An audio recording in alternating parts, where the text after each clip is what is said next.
Boa noite, meus amigos. Nós estamos aqui na Sociedade de Estudos Espíritas Francisco de Assis para darmos continuidade aos nossos estudos, e nesse horário nós estudamos essa obra, Parábolas e Ensinos de Jesus. Na sexta-feira estudamos as parábolas e na quinta-feira estudamos os ensinos de Jesus. Assim a gente toma contato com toda essa obra de Caio Barchuta. E nós estamos estudando a parábola do bom samaritano. Hoje teria muito mais coisa, tá, gente? Mas hoje nós vamos encerrar o estudo dessa parábola. Acredito que dê para a gente encerrar o estudo dessa parábola. Mas antes de iniciarmos, nós vamos agradecer a Deus, agradecer a Jesus, a espiritualidade amiga, que nos concede essa oportunidade de estarmos aqui reunidos, né, com uma grande família que nós somos, conhecendo essa doutrina, estudando esse evangelho abençoado que tanto tem nos ajudado na nossa caminhada. Então, obrigado, Senhor, por nos permitir ter essa oportunidade e que cada um de nós saiba utilizar bem esses talentos que estamos recebendo. Graças a Deus. Bem, como nós estamos encerrando aqui, eu vou ler com vocês a última parte da parábola, para depois nós pegarmos um outro aspecto da parábola que eu havia falado com vocês, que a Joana de Ângeles traz para a gente.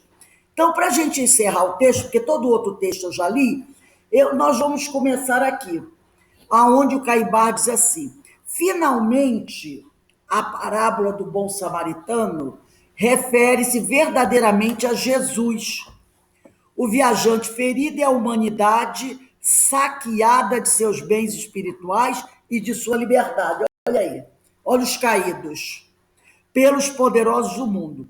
O sacerdote e o levita significam os padres, porque eles sempre vêm nos religiosos, né? Até porque naquela época que Caibar escreveu esse livro, ele era muito atacado pela Igreja Católica, então ele está sempre cutucando ali os padres, né? Então ele significa os padres das religiões, mas a gente fala, em vez de padres, a gente fala os religiosos de todas as religiões, né? Todo aquele que se intitula religiosos, que em vez de tratarem dos interesses da coletividade, tratam dos interesses dogmáticos e do culto de suas igrejas, de seus templos. Não é assim? Então a gente não pode dizer que só os padres católicos fazem isso. A gente sabe que há religiosos, líderes religiosos de várias religiões, inclusive da nossa, que acabam se desviando do evangelho. O samaritano que se aproximou e atou as feridas, deitando nelas azeite e vinho, é Jesus Cristo. O azeite é o símbolo da fé, o combustível que deve arder nessa lâmpada que dá claridade para a vida eterna, a sua doutrina. O vinho é o suco da vida, é o espírito da sua palavra.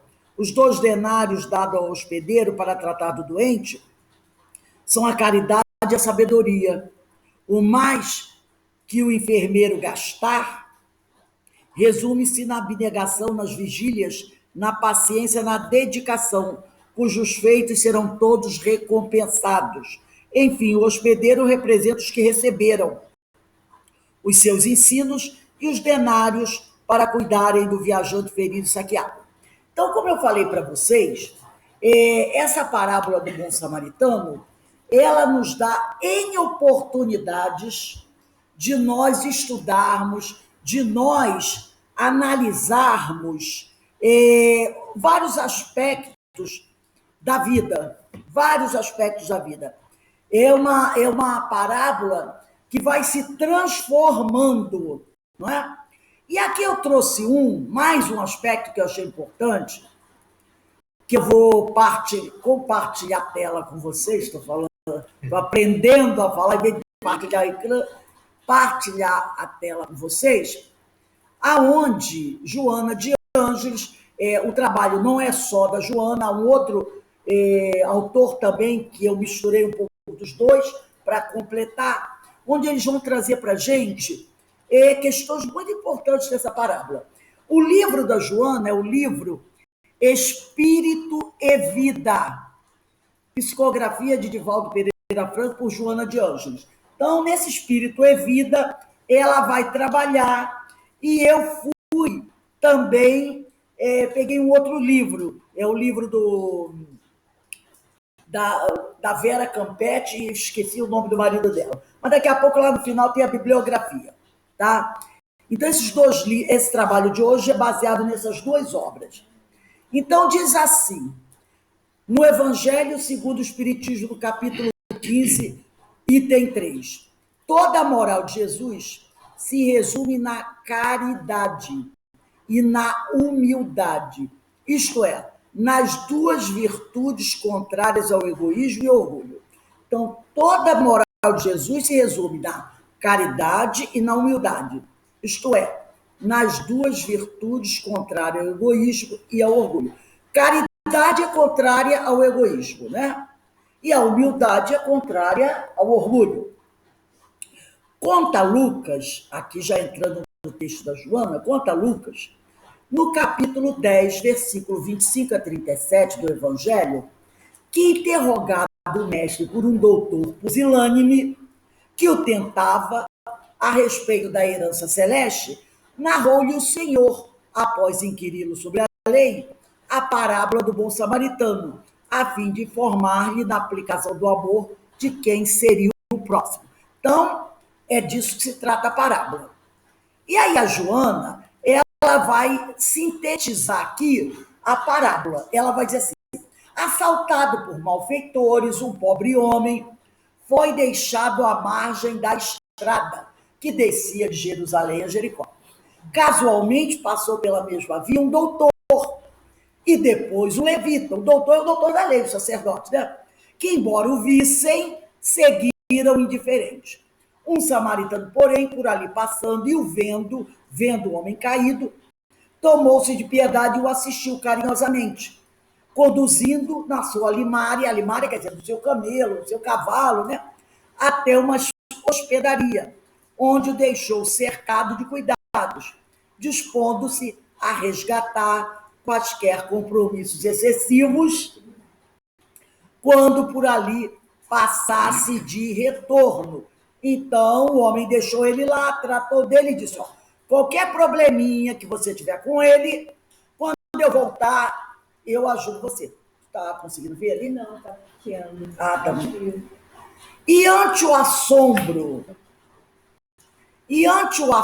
do interlocutor, quer dizer, ante o assombro do doutor da lei que foi interrogar Jesus, o mestre indagou-lhe quem seria o próximo do homem sofrido, ao que este doutor da lei respondeu, o que usou de misericórdia para com ele.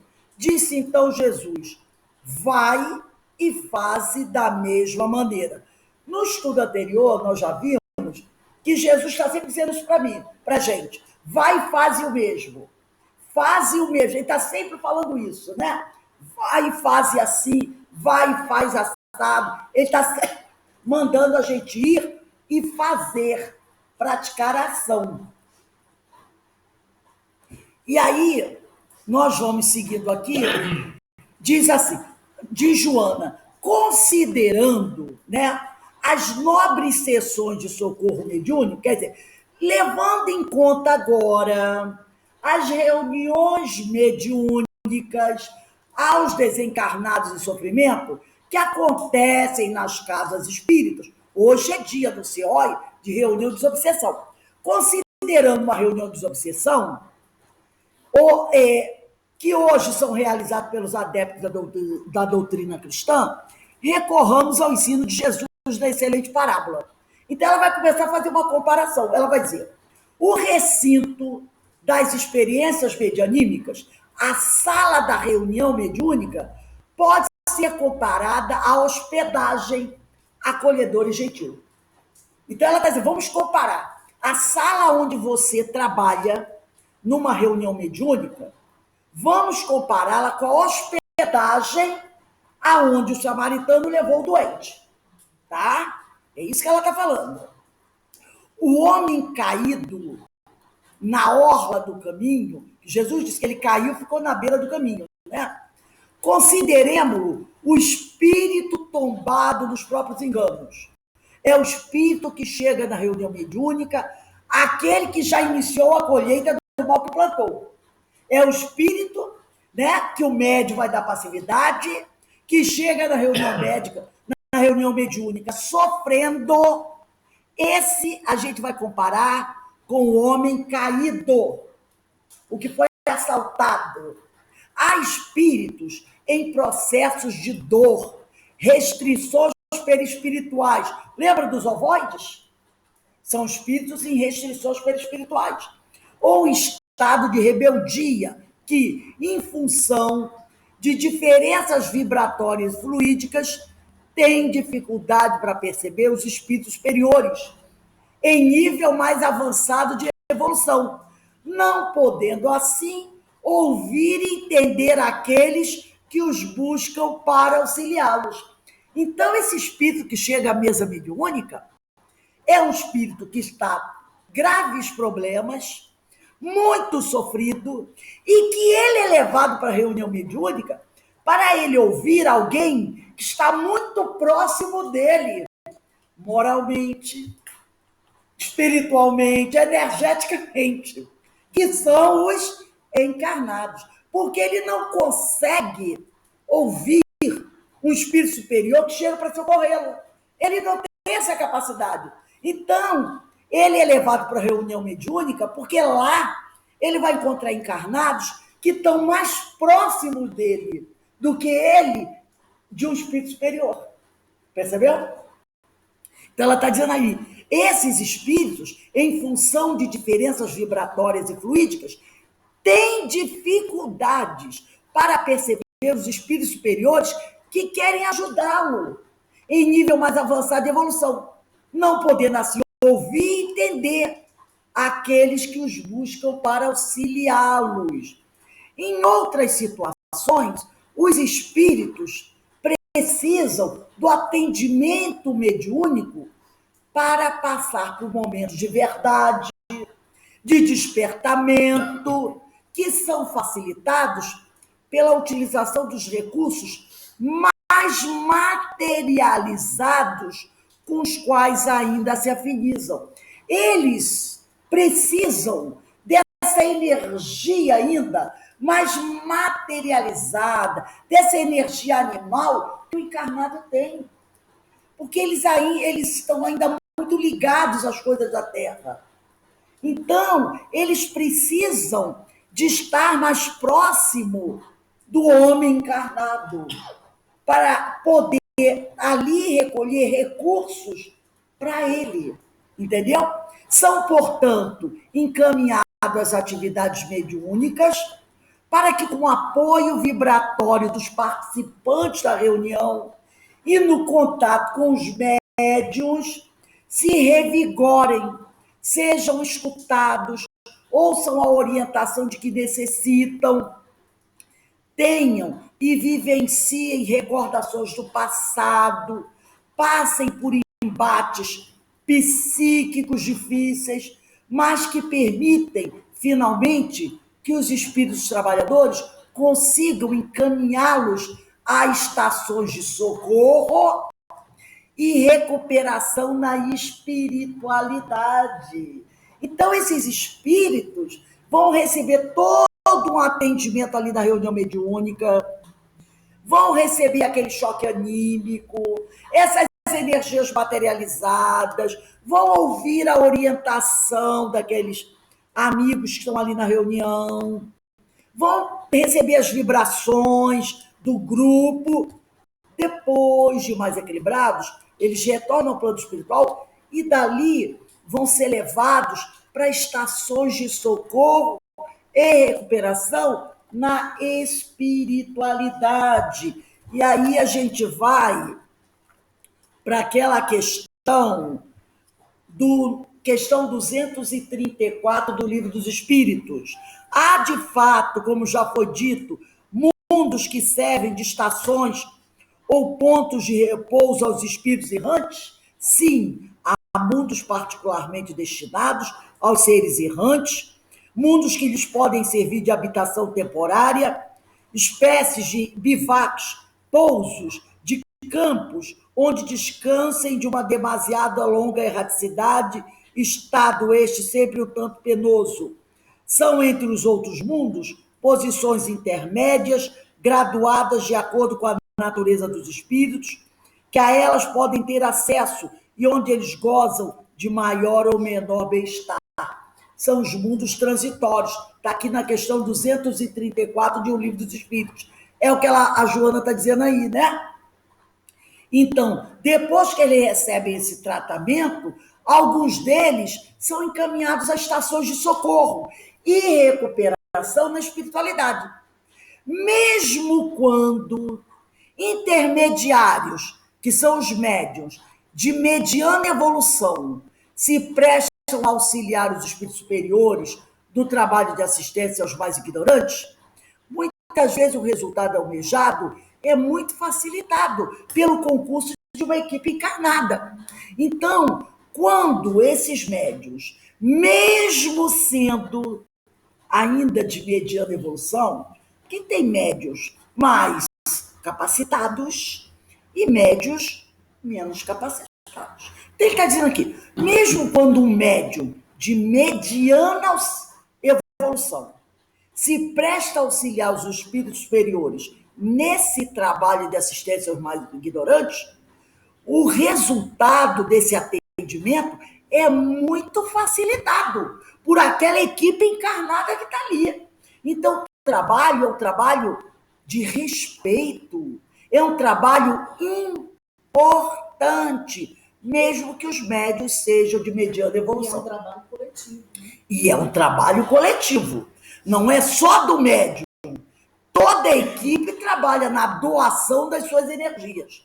Aí ela diz assim, a gama de espíritos atendidos nos grupos mediúnicos, que ela diz que são as hospedarias, né?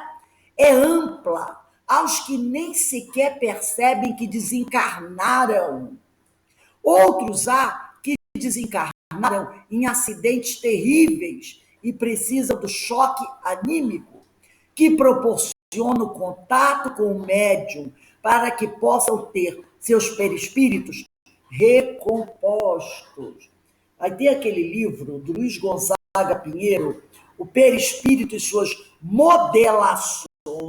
Na segunda parte desse livro, vai falar sobre isso.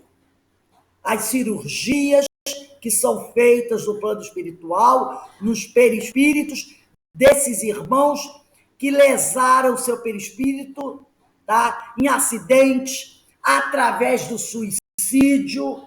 Então, a segunda parte desse livro, O Perispírito e Suas Modelações, do Luiz Gonzaga Pinheiro, fala muito sobre isso, tá? Se eu não me engano, era a Carmen que andava estudando esse livro. Eu acho que ela falou sobre isso. Então, ele diz aqui, outros ainda, empedernidos no mal, não aceitam aproximação e contato com os bons espíritos, sendo atraídos para o grupo mediúnico. Muitas vezes, de modo imperceptível para eles. Eles até dizem assim, eu não sei como é que eu vim parar aqui. Me trouxeram aqui, eu quero ir embora. Né? Eles falam isso. Outros integram grupos de enfrentamento ao espiritismo. Olha o caso lá do livro Libertação, da Margarida, né? Que vem ameaçar os trabalhadores da mediunidade. Alguns chegam e dizem, se vocês não fecharem essa casa, nós vamos destruir tudo, nós vamos matar vocês, vamos pegar esposo, filho de vocês. Eles fazem essa ameaça mesmo, né? Então, isso aqui, que vem ameaçar os trabalhadores da mediunidade, sendo beneficiados sem o esperar, por meio do esclarecimento e do magnetismo, elementos que contribuem para promover mudanças de rumo em suas vidas, seja pela reencarnação, seja pelo remorso e desejo de reconstrução interior, seja pela imersão no estado do sono provocado. Então, ela falou aqui do caído. O caído recebendo o atendimento na hospedagem. Porque o samaritano entregou ele lá e disse, ó, cuida dele. Então, a hospedagem é a reunião mediúnica. E ali ele vai receber esse atendimento. Aí depois ela vai falar sobre o médio dialogador, que é muito conhecido como médio doutrinador, né? O médio dialogador assemelha-se, na parábola do bom samaritano, ao encarregado da estalagem, porque o samaritano entregou ele ali pro dono da estalagem, ele foi, e disse assim, ó, cuida dele, eu vou, mas quando eu voltar eu passo aqui. Se você tiver gasto um pouco a mais do que eu deixei para você, foram os 2 denários, eu vou te recompensar. Então, o médio dialogador, a Joana de Ângeles, ela diz que ele se assemelha ao dono, ao encarregado da estalagem. No diálogo que mantemos com os espíritos, diálogo esse que se deve adaptar à necessidade do manifestante, suas características pessoais e a situação que vive, utilizamos os argumentos e as palavras do contexto preciso, de acordo com o caso atendido. Então você recebe, isso é em qualquer atendimento fraterno também, você recebe aquele paciente, que é o espírito. Conversando com ele, você percebe as características dele. É alguém muito simples? É um religioso? É um juiz? É alguém que está ligado às hostes do mal? De acordo com o espírito, com as suas características pessoais, o argumento que você vai usar é diferente. Você não pode ter um discurso pronto e usar aquele mesmo discurso para todos eles. Não pode. As pessoas são diferentes.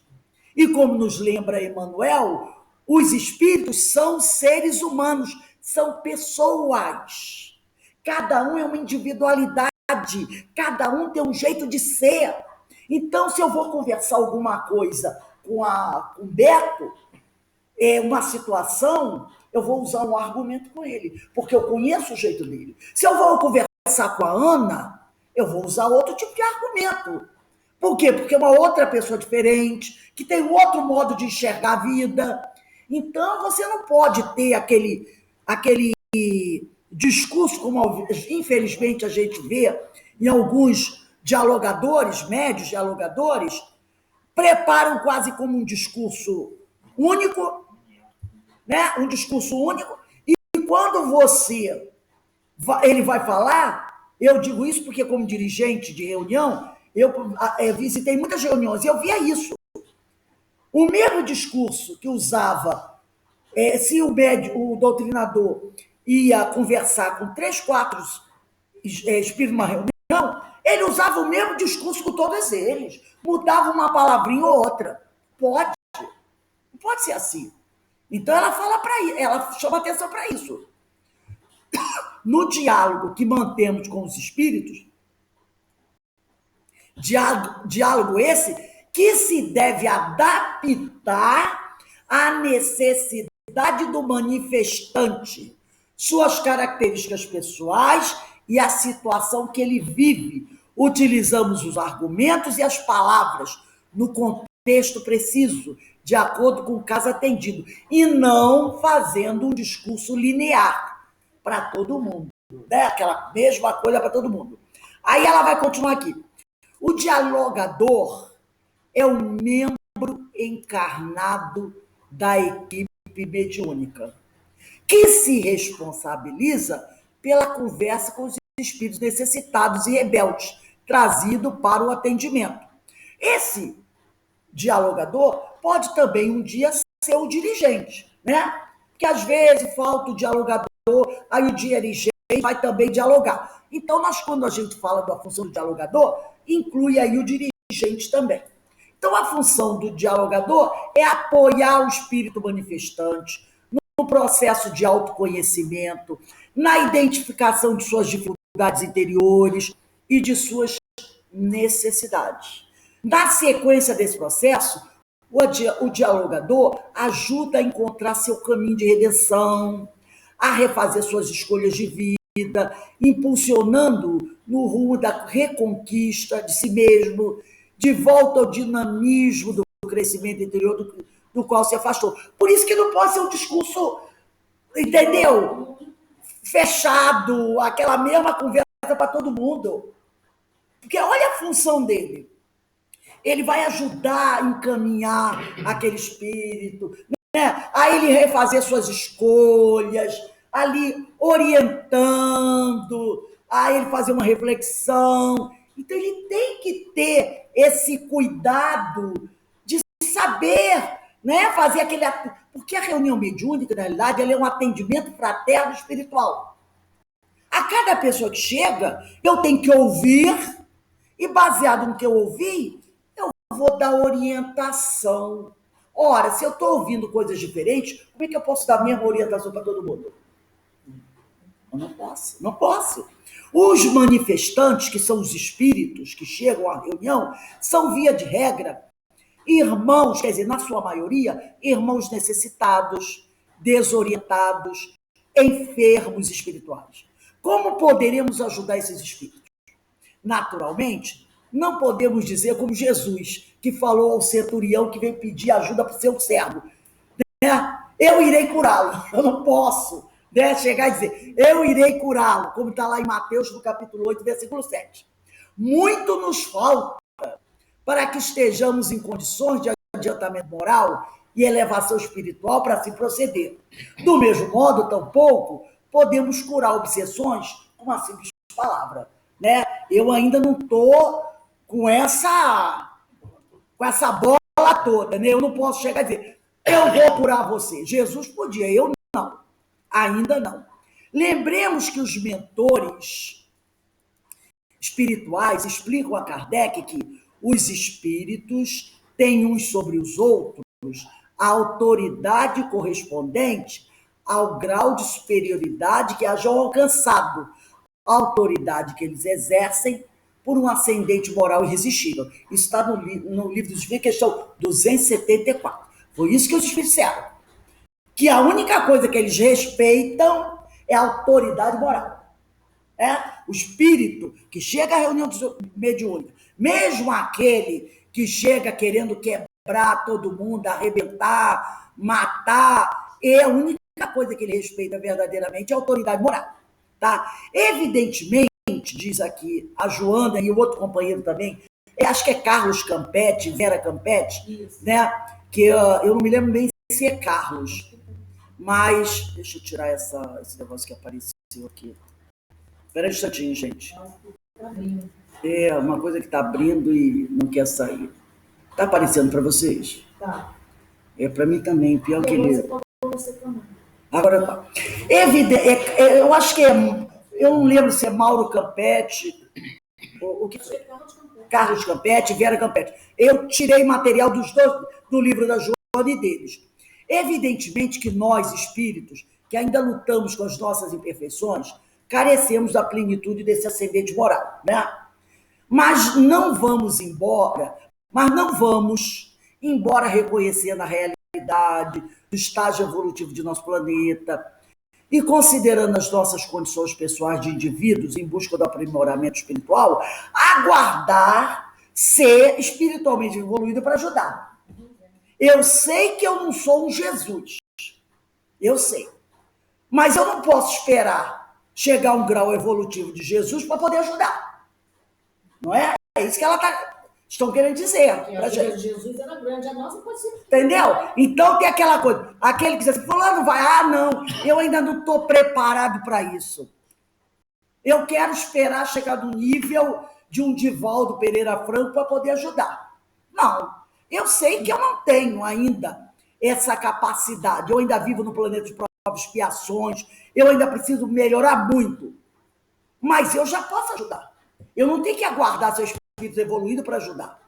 Deus nos aproveita as possibilidades de trabalho conforme nossas tendências e dentro de nossas limitações. Você só pode dar 5 minutos, Deus aproveita esses 5 minutos. Se são 5 minutos dados com boa vontade, que seja muito bem-vindo os 5 minutos. Ademais, o apoio aos nossos irmãos mais necessitados constitui para nós a alavanca de progresso e oportunidade de crescimento interior. Quando eu ajudo, eu estou me ajudando. E se nos falece, quer dizer, se eu tenho pouca superioridade, né? E se nos falece a superioridade necessária para ajudar os espíritos necessitados, mas se temos boa vontade de ajudar, bem como de nos corrigir e evoluir espiritualmente, não nos faltará assistência dos espíritos, que já conquistaram méritos maiores, suprindo nossas deficiências e nossa falta de suficiente amor. Lembra do estudo anterior? Quando nós falamos, até citei Paulo de Tarso, se eu tenho boa vontade, mesmo que seja um grande equivocado, a espiritualidade superior vem me ajudar. Ela vem me ajudar, porque ela vê a minha boa vontade em subir e melhorar. Aliás, o amor é instrumento básico para todos os ingredientes da reunião de atendimento mediúnico, né? Para todos os integrantes da reunião de atendimento mediúnico. Cada um tem de despendê-lo, cada um tem de doar o seu amor nessa reunião. E assim fazendo, multiplicá-lo, pois o amor é um bem do espírito, cuja qualidade essencial é que, quanto mais se distribui, mais se acumula. Ou seja, quanto mais amamos, mais se amplia a nossa capacidade de amar e mais amor temos que oferecer. E Jesus falou, muitos pecados serão perdoados a quem muito amar, né? Outro aspecto da preparação do doutrinador, isso aqui é importantíssimo, é o conhecimento doutrinário. O conhecimento espírita é a ferramenta necessária para a compreensão de como se processa o atendimento do espírito, tanto do ponto de vista do grupo de trabalhadores encarnados, quanto das atividades do plano espiritual, colocada pela bondade divina à disposição daquele que lhe deseja auxiliar com eficácia o irmão equivocado a voltar ao rumo do bem, do crescimento interior. Então, o conhecimento doutrinário é muito importante para o médio dialogador, que nós chamamos de médio doutrinador. Os livros, as obras básicas legadas por Allan Kardec e as obras complementares, como de Sueli Caldas-Schubert, de Leon Denis, André Luiz, muitas obras de Chico Xavier, tá? Constituem a principal fonte de informações para a preparação do trabalhador que deseja se dedicar aos serviços de atendimento espiritual. O estudo precisa ser frequente, ainda que em sessões de curta duração, feito individual ou coletivamente, como esse nosso aqui. Mas com dedicação e sincero desejo de aprender, buscando sempre ajuda para esclarecer as dúvidas surgidas, estabelecendo conexões entre os diversos assuntos, aprofundando o raciocínio nos conteúdos abordados, ampliando as condições lógicas para o desenvolvimento do sentimento produtivo que nasce da compreensão da lei divina expressada nos conteúdos da revelação espírita. Então, o estudo precisa ser frequente, contínuo. Nunca poderemos dizer, não preciso estudar mais. Nunca. O estudo é contínuo, porque o conhecimento é infinito, né? Mas aqui nós vamos também verificar uma outra coisa muito importante, que vem agora. Paralelamente ao conhecimento espírita, tá? Há outro elemento que cumpre destacar e que se trata de requisito de natureza complementar ao estudo doutrinário. que pode vir a enriquecer nossas possibilidades de cooperação no reerguimento de muitos dos necessitados que a nós são trazidos, que é o conhecimento intelectual, especialmente sobre a realidade da vida social nas diferentes épocas. Em alguns casos, esse conhecimento pode servir para evocar um detalhe histórico, cuja identificação nos permita melhor situar a problemática do companheiro que devemos atender. Vou parar aqui para citar um exemplo. Estamos na reunião de desobsessão, reunião mediúnica. Chega um espírito reclamando terrivelmente. Estou sendo perseguido de uma forma totalmente injusta. Não posso entender por que estou sendo perseguido. Por favor, me ajude. É uma injustiça que estão fazendo comigo. Aí o dialogador pergunta: meu irmão, fale um pouco de você, para que a gente possa, quem sabe, corrigir essa injustiça. Vejam só, estou sendo perseguido porque um dia, lá no passado, eu tive um feudo. Veja que absurdo. Veja que absurdo. Aí o médio dialogador, o que ele está falando? Conhecimento intelectual, requisito de natureza complementar. E ele disse aqui, esse conhecimento pode servir para evocar o detalhe histórico. Aí o médio dialogador diz, o que é feudo? E aí eu não sei o que é feudo. Porque ele reclamou que ele está sendo perseguido simplesmente porque no passado ele teve um feudo. Aí o médio não sabe o que é feudo. Então vamos lembrar, feudo era uma grande extensão de terra que senhores lá por volta de 1200, 1300, 1400 possuíam grandes extensões de terra, maior que um bairro, quase maior que a cidade de Petrópolis, onde ele tinha várias famílias trabalhando para ele, em situação de semi-escravidão. O sujeito plantava, 80% do que ele plantava ia para o senhor feudal, que era chamado assim, morava num belo castelo, o resto ficava para ele viver, comer, que muitas vezes não dava. No Brasil, nós tivemos algo paralelo a isso, lá por volta de 1600, 700 e pouco, que eram os senhores de engenho, né? Mais tarde, lá pelo ano 1800, nós tivemos os barões do café, donos de escravos. A diferença é que o senhor de engenho no Brasil, o barão de café, tinha escravos negros, e o senhor feudal tinha escravos brancos. E esse senhor feudal, quando o príncipe, que ele estava sempre subordinado a um rei ou um príncipe, ia para uma cruzada, para uma guerra, solicitava a ele homens para integrar o exército.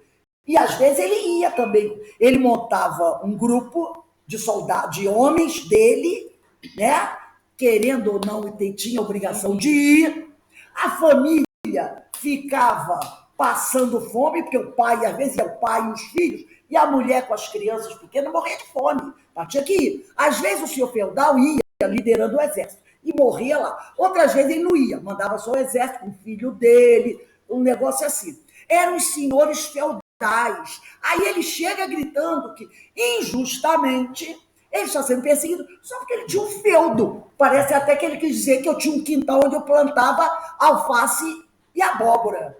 Não, era um senhor feudal, dono da vida e da morte dos seus servos. Quantas desgraças, quanta maldade ele não fez. E se os servos não pagassem, se a plantação dos servos, porque o servo tinha que trabalhar na plantação do senhor e tinha que trabalhar também na sua horta, na sua terrinha pequenininha. E o senhor levava tudo que ele plantava para ele e ainda vinha buscar, principalmente quando era período assim de seca, o pouco que ele plantava, e às vezes levava tudo. E quando um desses grupos, desses servos de um senhor se rebelavam, esse senhor vinha com todo o peso da lei e arrasava, tacava fogo na aldeia, mandava prender, mandava matar, e tinha a proteção da igreja, que levava também uma cota que o senhor feudal tinha que dar uma cota do que ele produzia para o rei e uma cota para a igreja, e uma cota ficava para ele. Então ele tinha que explorar ao máximo. Então, quando esse espírito chega lá dizendo, estou sendo perseguido injustamente porque eu era apenas dono de um feudo, o doutrinador tem que saber o que é feudo. Isso é só um exemplo. Então, o doutrinador, ele não pode ter apenas conhecimento, como diz aqui a companheira Joana e a família Campete, não só conhecimento doutrinário. Ele também tem que ter um pouco de conhecimento intelectual. Ela diz que é um requisito de natureza complementar ao conhecimento doutrinário. Aí ela diz que pode vir a enriquecer nossas possibilidades de cooperação no reerguimento de muitos dos necessitados que a nós são trazidos, que é o conhecimento intelectual, especialmente sobre a realidade da vida social nas diferentes épocas. Quando ele diz assim, eu perdi a cabeça na guilhotina, na Revolução Francesa, tem que saber aonde aconteceu. Eu fui um grande empresário, né? Na Revolução Industrial. Aí o cara, onde aconteceu a tal da Revolução Industrial? O que foi esse fenômeno? Aí ele diz, em alguns casos, esse conhecimento pode servir para evocar um detalhe histórico, cuja identificação nos permita melhor situar a problemática do companheiro que devemos atender. Então, se ele diz assim, eu participei da noite de São Bartolomeu. Ah, mas eu não morri na noite de São Bartolomeu, não. Eu fui um dos que participou da noite de São Bartolomeu. Você tem que ter pelo menos a ideia do que aconteceu na noite de São Bartolomeu. Por isso que você não pode pegar uma pessoa, puxa, você é tão boazinha, você tem a voz macia, você é tão boazinha, vai ser doutrinador. Não, não é assim. Não é assim. Entendeu? Tem que... É o conhecimento doutrinário aliado ao conhecimento intelectual. E esse conhecimento intelectual complementando. Faz parte do estudo. É o estudo! Não é? Escola formal. Não está dizendo para a pessoa ter um diploma, mas ter um livro de história, de biologia, de geografia do quinto ano, do oitavo ano, vai dar uma lida, ver onde fica o Egito, né?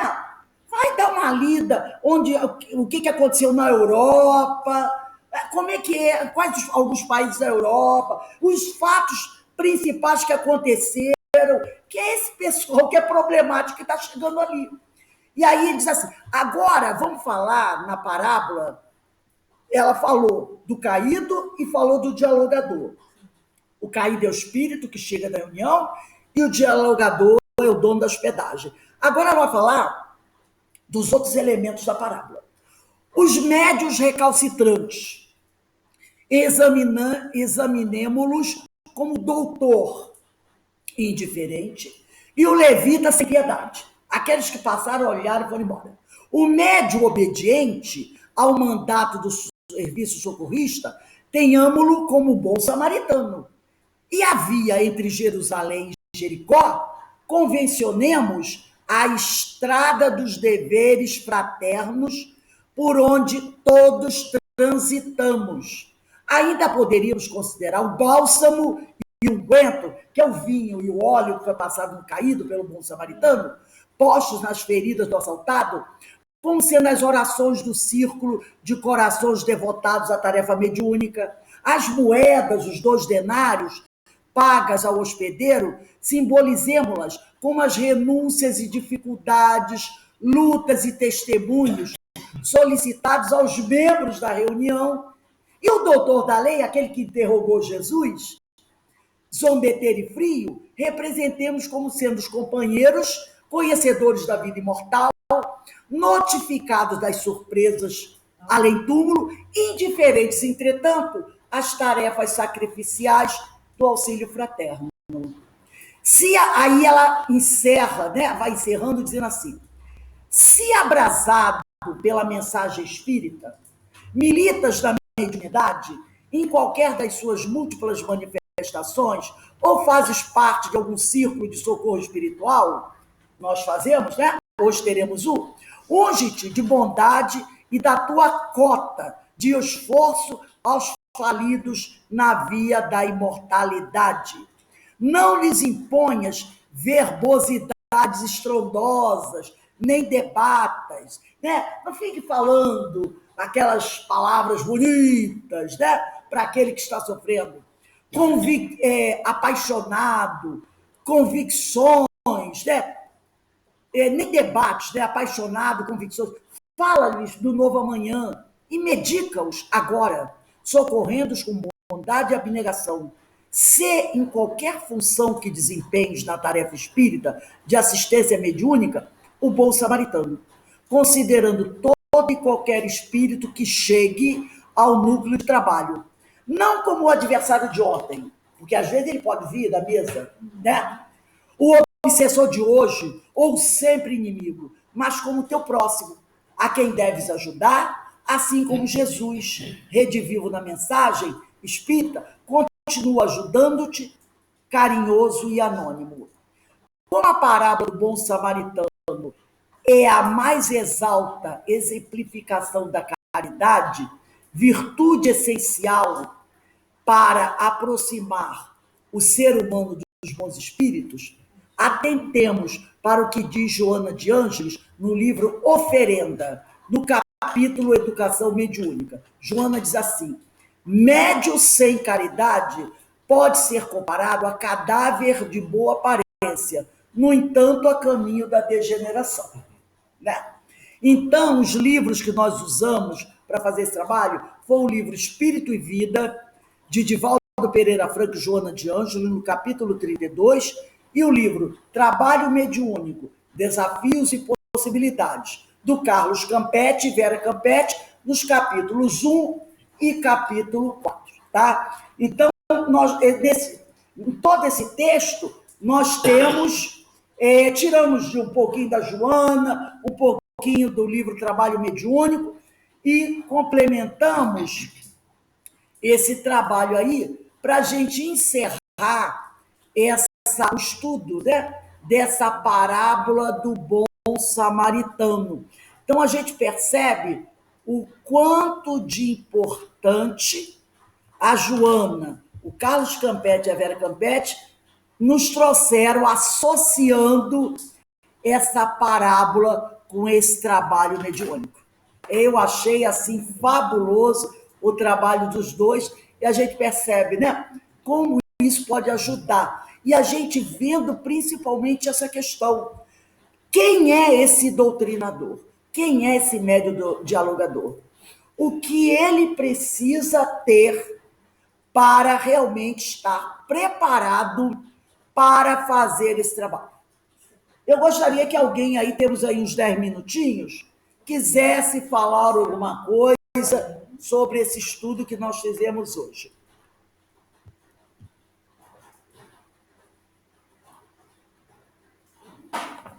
Ninguém. Não, eu vou falar. Não, é fantástico como é que ela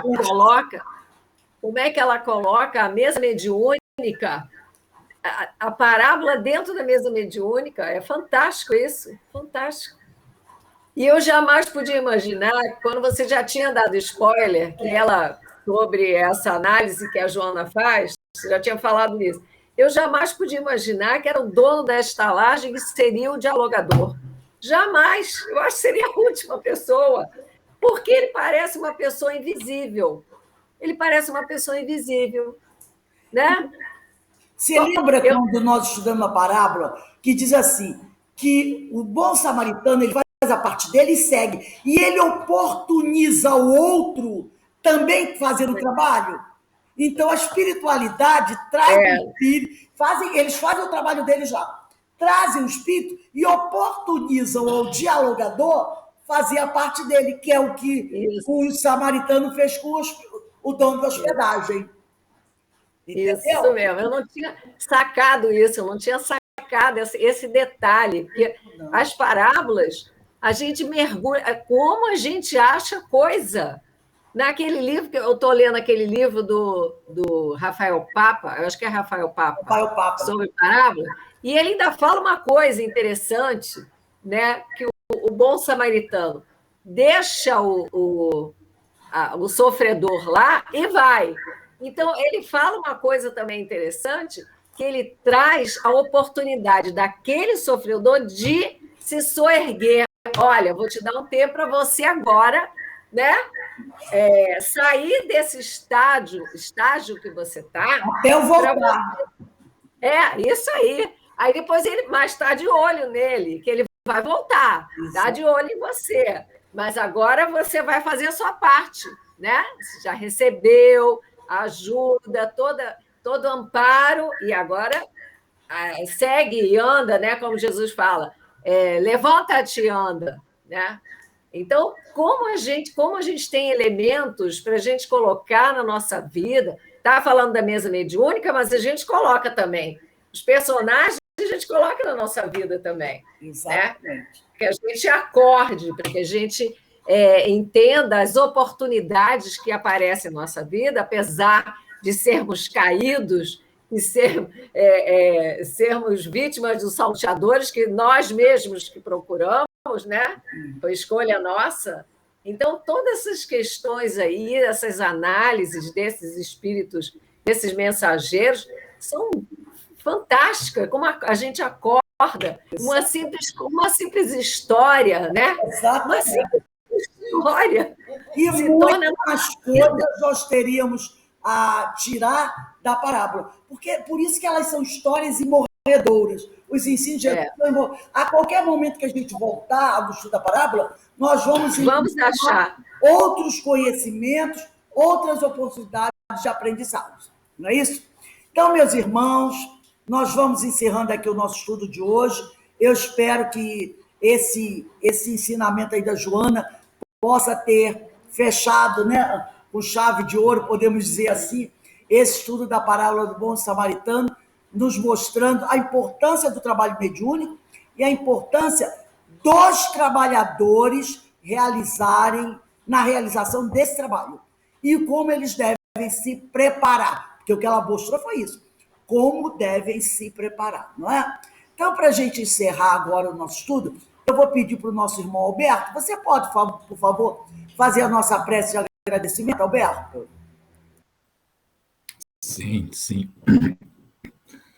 Sempre nos reportando em nossas orações ao Pai Celeste, o Senhor da vida, a fonte primordial que nos permite estarmos aqui reunidos, que nos oferece todos os bons fluidos em nossos pensamentos, para que possamos ter o melhor entendimento desses estudos e que possamos meditar e refletir sobre tudo isso, naquilo que Jesus nos oferece em trabalho em sua seara, para socorro daqueles que necessitam.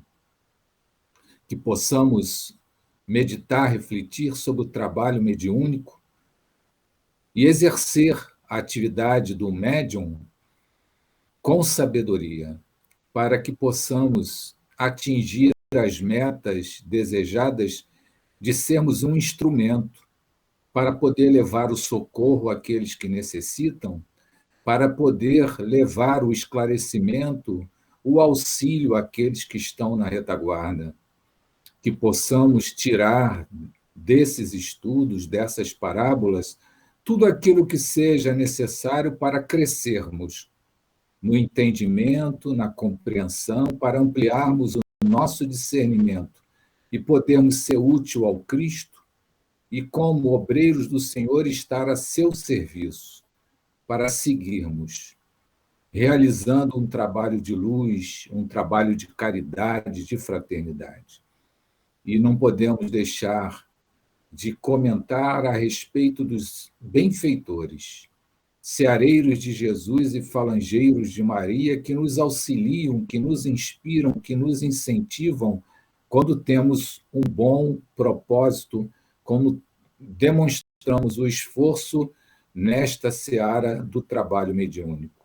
Então, agradecidos estamos ao Pai Celeste, a Jesus e toda essa espiritualidade que dão suporte ao trabalho mediúnico.